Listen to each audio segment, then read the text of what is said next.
Drastic measures. Here in the book of Acts, which is the historical book in the New Testament, gives the account of Paul here in Philippi. And in this chapter, we see that Paul had a vision. And he saw a man saying, "Would you come over to Macedonia and help us?" Now, Paul was an apostle. He was one who started churches in different locations. And he was trying to go into Asia, but the Lord told him, "Don't go." He was trying to go into different regions of the Middle East, but the Lord wouldn't let him go. But then he saw a man saying, "Come to Macedonia," which was a region in Greece. And so this would be Paul's first time ministering in Europe. And so in about 49 AD, Paul endeavored to preach in Philippi. This region of Greece believed in Grecian mythology and even in fortune telling. For there in Philippi, Paul encountered a young girl possessed with a spirit, which allowed her to enter into the spirit world illegally and reveal partial information to people in order to bring glory to Satan and in return destroy people's lives.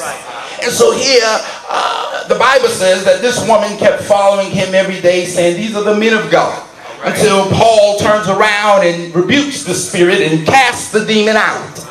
And so when he cast the demon out, her ability to foretell was gone. And when her managers, the men who owned her, who would take the money that she profited, saw what happened, they brought Paul and Silas up on false charges of disturbing the peace and teaching heresy. And I want you to know that whenever men bring about change, whenever men begin to rebuke the enemy, whenever men begin to demonstrate their dominion power on earth over Satan, Satan responds by using tactics to hinder God's people. These men, Paul and Silas, were put in prison, actually a dungeon. According to the Romans, it was called a carcer.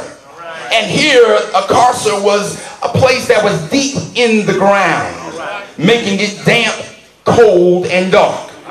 Their hands were put in chains. Their feet were put in stocks. And they were put behind bolted doors.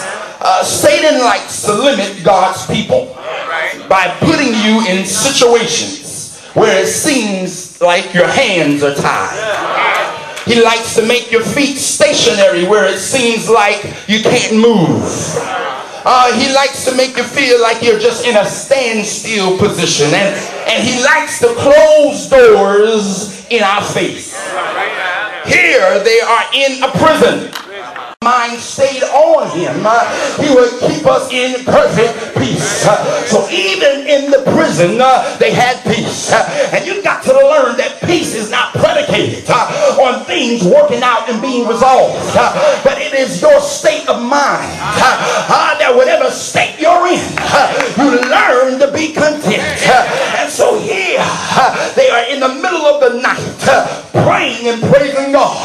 And the Bible says that the other inmates heard them, which means that the devil couldn't keep their mouth shut. And that's what the devil want to do to the men. He want to give us titles, but our mouth are closed.